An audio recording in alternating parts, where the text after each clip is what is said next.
અમદાવાદના સરખેજ ભારતી આશ્રમના વિવાદ વચ્ચે હવે નવો જ વળાંક આવ્યો છે। મહામંડલેશ્વર હરિહરાનંદ બાપુએ વિવાદને પૂર્ણ કરવાની અપીલ કરી। એક પણ પક્ષે ટિપ્પણી ન કરી વિવાદ પૂર્ણ કરવા હરિહરાનંદ બાપુએ અપીલ કરી। અવસર હતો ભારતી આશ્રમનો, જેને પાયો નાખ્યો હતો તે અવંતિકા ભારતી બાપુની 50મી પુણ્યતિથિનો। ત્યારે વિવાદ અટકાવવા હરિહરાનંદ બાપુએ અપીલ કરી।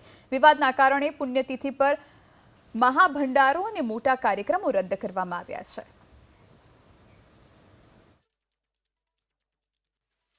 વિશેષ મારે કાંઈ કહેવાનું નથી, કારણ કે મીડિયા સામે બોલીને એકાબીજા વિવાદ વધારે કરવાનું નથી। હું બધાને પ્રાર્થના કરું છું કે હવે નિવેદનો આપવા બંધ કરો અને નિવેદનો બધાએ મીડિયાવાળાને પ્રાર્થના કરું નિવેદન લેવા એકાબીજા। તો સરખેજ ભારતી આશ્રમ વિવાદમાં હવે નવો ટ્વિસ્ટ આવ્યો છે। વિવાદને પૂર્ણ કરવા હરિહરાનંદ બાપુએ અપીલ કરી છે। ટિપ્પણી ન કરી વિવાદ પૂર્ણ કરવા માટે હરિહરાનંદ બાપુએ અપીલ કરી છે। તો જે વિવાદ થઈ રહ્યો છે તેને હવે પૂર્ણ કરવો જોઈએ અને સુચારુ રૂપથી આગળ વધવું જોઈએ। ટિપ્પણી ન કરી વિવાદ પૂર્ણ કરવા બાપુએ અપીલ કરી।